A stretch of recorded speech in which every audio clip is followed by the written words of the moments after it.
GTN media network નવા રંગરૂપ સાથે। નમસ્કાર, આપ જોઈ રહ્યા છો GTN ન્યૂઝ। ડભોઈ તીર્થ ક્ષેત્રે ચાંદોદ સ્થિત શ્રી જ્ઞાન સાધના આશ્રમના પૂજ્ય વિવેકાનંદ સ્વામીજીને અયોધ્યા શ્રી રામ જન્મભૂમિ શિલાન્યાસ મહોત્સવનું આમંત્રણ અપાયું।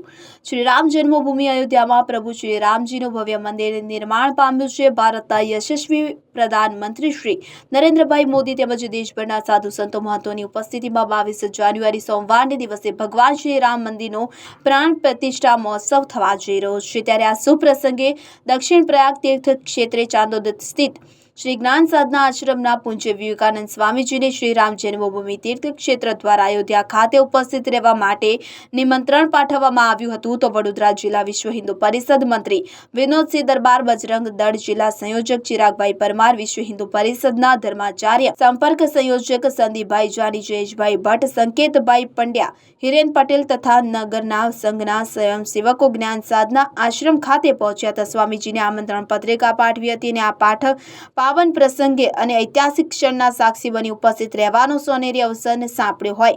પૂજ્ય વિવેકાનંદ સ્વામીજીએ પોતાનો રાજીપો વ્યક્ત કર્યો અને સૌ નગરજનો સાધકોને 22 જાન્યુઆરીએ સાચા અર્થમાં દિવાળી મનાવવાનું આહવાન કર્યું હતું। જી ગુરુજી। જય શ્રી રામ। આજે એટલો બધો આનંદ થઈ રહ્યો છે કે એ આનંદને કેવી રીતેથી હું વ્યક્ત કરી શકું કે એમ કે હજારો વર્ષથી જે અયોધ્યામાં અમારા પ્રભુ રામની જે જન્મભૂમિ છે એ જન્મભૂમિ મંદિર વગરની હતી અને એ અમારી બધાની ઈચ્છા, આ અમારી નહીં, અમારા વડવાઓની કેટલી પેઢીઓની જે ઈચ્છા અધૂરી હતી એ ઈચ્છા અત્યારે આ 22 તારીખે ભગવત કૃપાથી પૂરી થઈ રહી છે। અને એ સ્થાને એ મહોત્સવમાં મને પણ આમંત્રણ મળ્યું અને ત્યાં જવાનું જે સૌભાગ્ય પ્રાપ્ત થઈ રહ્યું છે એ મારા માટે મારા કોઈક જન્મના, મારા કોઈક વડવાઓના એ પુણ્યો છે। એ પુણ્યોનો જ આ ફલ છે કે મને પણ આ આમંત્રણ મળ્યું અને હું ત્યાં જવાનો છું।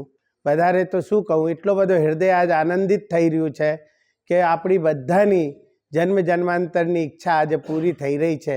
અને કેટલાય બધા હિન્દુ સમાજ, આમ તો એમ કહીએ તોય ચાલે કે આ એક સનાતનનો વિજય છે જે વર્ષોથી અમે આમ તો ખરેખર ભગવાન શ્રી રામ વગર આ રાષ્ટ્રની કોઈ કલ્પના ના કરી શકાય। રામ રાજ્ય વગર કોઈ પણની કલ્પના ના કરી શકાય। એ રામ રાજ્યનો પુનઃ મેં તો આને આજ એટલે કે 22મી તારીખ એટલે બીજી દિવાળી આપણા સમાજમાં મનાવવામાં આવશે। એવી રીતેથી આ 22 તારીખ આપણા માટે હવે આવનારા કેટલાય યુગો સુધી આપણે બધા ઉજવીશું। હવે વધારે કંઈ ના બોલી, જય શ્રી રામ।